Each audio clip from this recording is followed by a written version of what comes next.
नमस्कार दोस्तों। आज हम बहुत सीरियस टॉपिक पे वीडियो बना रहे हैं कि इलेक्ट्रोहोम्योपैथी वाला या वाली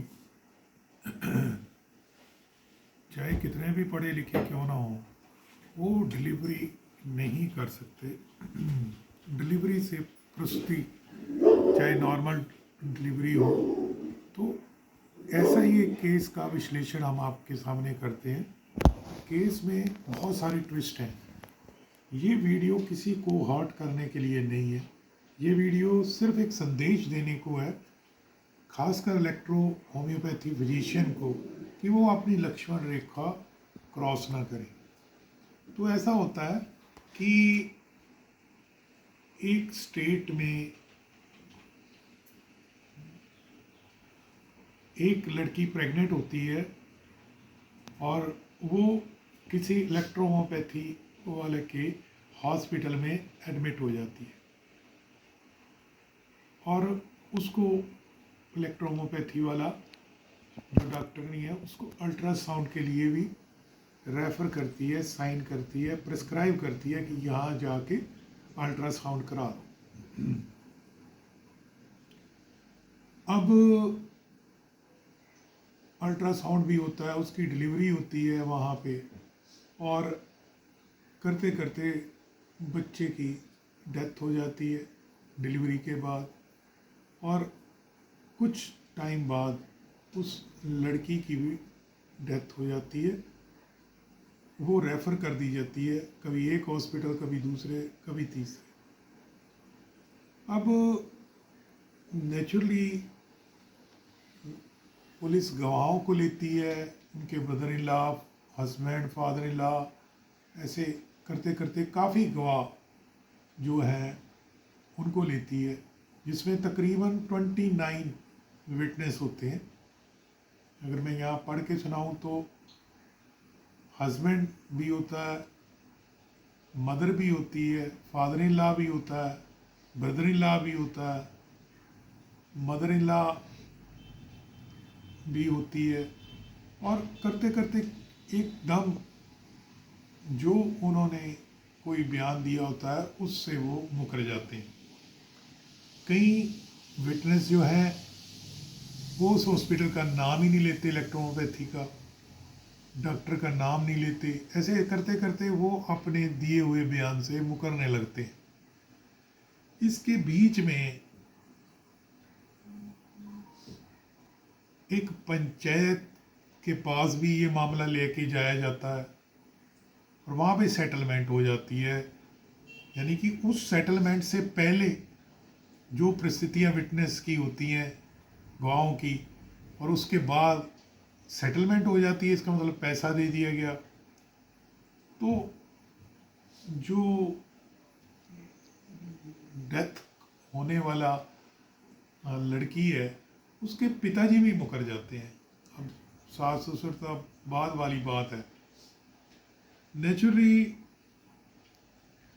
उसके दौरान ही उनके हॉस्पिटल पे भी छापा मारा जाता है, जैसे पीछे डायरेक्शन होती हैं, तो 10 से 12 पेशेंट मिलते हैं और वहाँ से एलोपैथिक दवाइयों की बरामदगी इलेक्ट्रोहोम्योपैथिक हॉस्पिटल से होती है। और काफ़ी पेशेंट से पूछा भी जाता है कि आप किस लिए आए हो, तो उनसे एलोपैथिक दवाएं निकलती हैं इलेक्ट्रोहोम्योपैथिक हॉस्पिटल में। तो एक तो ये प्रूफ हो गया, ठीक है जी, अल्ट्रासाउंड का प्रूफ हो गया। और जिस हॉस्पिटल में रेफ़र किया जाता है और वहाँ पे उसकी डेथ किस वजह से होती है, मल्टीपल ऑर्गन, मैं आपको पढ़ के ही सुनाऊंगा कि मल्टीपल ऑर्गन डैमेज हो जाती हैं, फेलियर हो जाती है, postmortem haemorrhage PPH leading to disseminate intravascular coagulation with renal failure, respiratory failure. तो एंड में जाके किसी एमबीबीएस डॉक्टर का या गायनिकोलॉजिस्ट का ये ओपिनियन लिया जाता है, तो postmortem PPH leading to disseminate intravascular coagulation with renal failure means गुर्दे फेल हो गए और श्वास फेल हो गया। मेडिकल बोर्ड बैठाया जाता है, उसका ओपिनियन ये होता है कि डिलीवरी तो उसी हॉस्पिटल में हुई है इलेक्ट्रोहोम्योपैथी के, पर ये प्रूव नहीं कर पाते कि डॉक्टर ने डिलीवरी करते हुए नेग्लिजेंस की या ना की। अब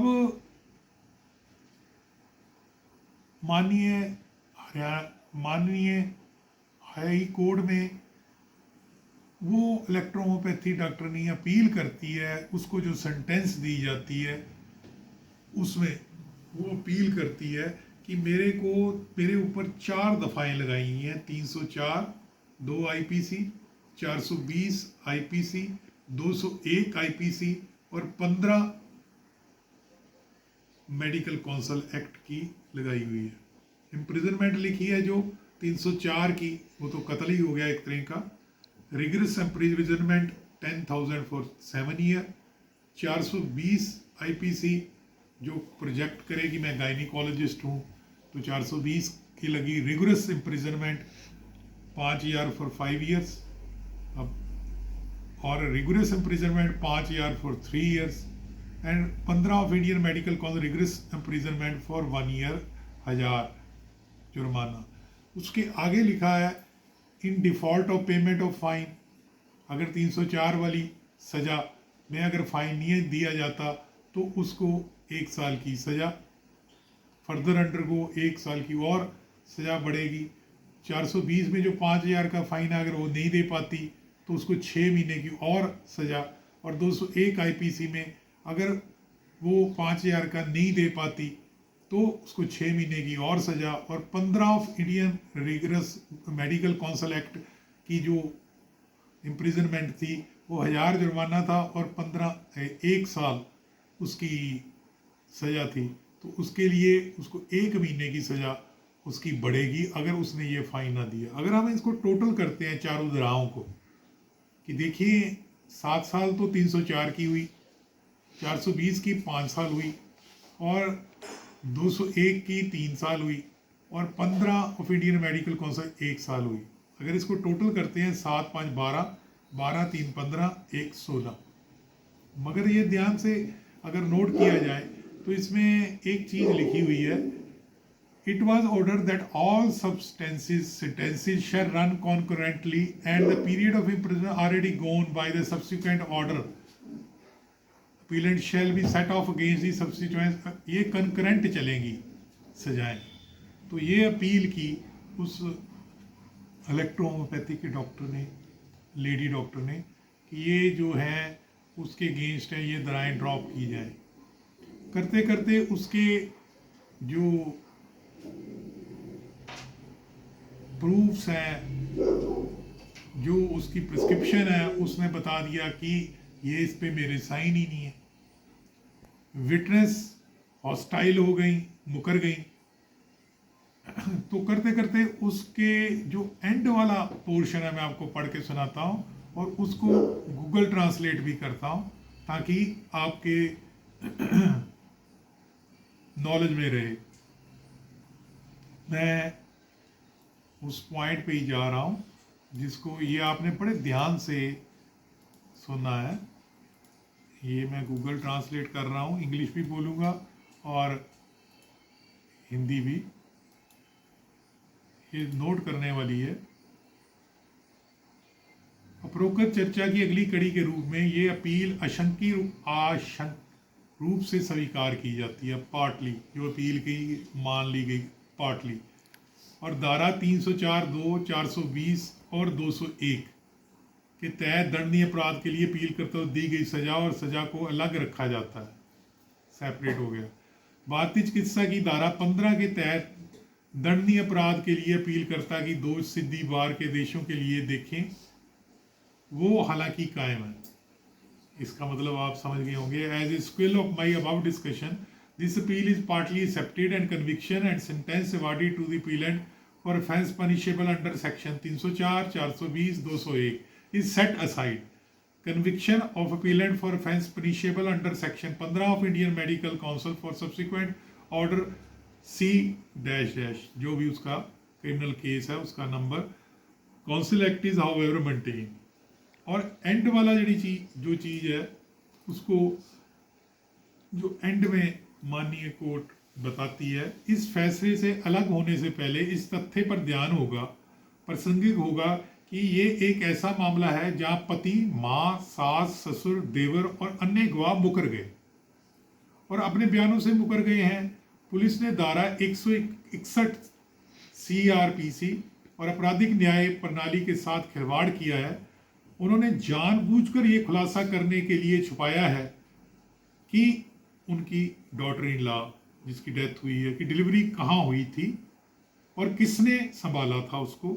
लगभग 20 वर्ष की जिसकी डेथ हुई बेचारी की, वो अस्पताल ले जाया गया जहां उसने एक बच्चे को जन्म दिया जिसकी डेथ हो गई और डॉक्टर की लापरवाही, मेडिकल नेग्लिजेंस के कारण उसकी भी मृत्यु हो गई जिसने उसकी डिलीवरी संभाली। लेकिन आश्चर्यजनक है, पति, ससुराल और यहाँ तक कि मृतक की माँ भी डॉक्टर के नाम का खुलासा नहीं करने का फैसला किया जिसने उसकी डिलीवरी और अस्पताल को संभाला जहां उसे भर्ती करवाया गया। ये स्पष्ट है कि ये सभी गवाह एक समझौते के तहत अपने बयानों से मुकर गए। जैसे झूठी गवाही के लिए कानून के प्रावधानों के अनुसार निपटा जाना आवश्यक है। निचली अदालत, माननीय अदालत, उत्तराधिकारी अदालत को निर्देश दिया जाता है कि मामले की फाइल लें और गवाहों के खिलाफ कानूनी कार्रवाई शुरू करें जो पुलिस को दिए गए बयानों से मुकर गए। तो दोस्तों, लॉ तो लॉ है। आप पैसा दे के, इन्फ्लुएंस दे के चीज़ खरीद नहीं सकते, ठीक है। तो सच की जीत होती है। लीगली अगर आप चलेंगे तो कभी भी आपको प्रॉब्लम नहीं आएगी। अगर लॉ के अगेंस्ट हो जाएंगे तो नेचुरली ऐसा लगेगा कि जैसे हम कैनिबल हो गए। कैनिबल आप समझते हैं। तो दोस्तों, अच्छा लगा, लाइक करना, सब्सक्राइब करना और शेयर करना। हमारा इस वीडियो में किसी भी प्रकार किसी को पोलराइज करना, किसी को परेशान करना, किसी के बारे में बदनामी करना नहीं है। हम इलेक्ट्रोपैथी या और पैथीज में भी कई बार स्किल या केयर से बढ़कर कोई रिस्क लेता है तो उसको समझाने की कोशिश कर रहे हैं कि वो अपने कार्य क्षेत्र से बाहर ना जाएं, ताकि एक और बहुमूल्य ज़िंदगी और एक और बच्चा जो कि जिन्हें दुनिया की रोशनी नहीं देखी, वो मौत के मुंह में ना चली जाए। धन्यवाद।